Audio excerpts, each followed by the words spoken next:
வணக்கம் மக்களே, நான் அவங்க Nila. Welcome back to missus Nila vlogs. இன்றைக்கி என்ன வீடியோ பார்க்க போகிறேன்னா, நானும் தலையும் சும்மா போர் அடிக்கணும்னு ஒரு ரைட் போகும்போது 45 ரோட்டில் இருக்க பார்க்கு நிறைய பேருக்கு தெரியும்னு நினைக்கிறேன்.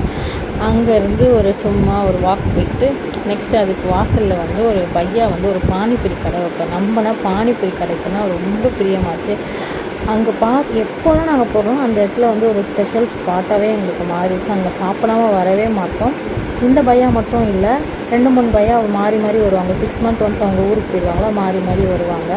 நாங்கள் அங்கே சாப்பிட்டுட்டு எக்ஸ்ட்ரா பூரிலாம் எனக்கு தருவார். நான் அதையும் சாப்பிட்டுட்டு ஜாலியாக வருவேன். இங்கே ஃபஸ்ட்டு ஒரு பானிபூரிக்காக அந்த பக்கத்தில் இந்த உண்டெல்லாம் விற்பாங்க. ஆனால் இப்போ பார்த்தா அந்த ஸ்ட்ரீட் ஃபுல்லாக நிறைய கடைங்க வந்துடுச்சு. வாக்கிங் போக எல்லாம் உடம்பு குறைக்கு தான் வருவாங்க. ஆனால் வெளியில் வந்தவங்க எல்லோரும் இதை சாப்பிட்றோமா, அப்போ சாப்பிட்டா எங்கள் வாக்கிங் போகிறதுக்கு யூஸே கிடையாது. என்ன பண்ணுறது? நெக்ஸ்ட்டு சூப்பரான ஒரு வீடியோவில் பார்க்கலாம். சட்டாவே மக்களே. சாரி ஃபார் த குறை சவுண்டு மக்களே, ஏன்னா ஃபேன் வருது, சிக்குருட்டி தூங்குறாங்க. சாரி, பிடிச்சிக்காதீங்க.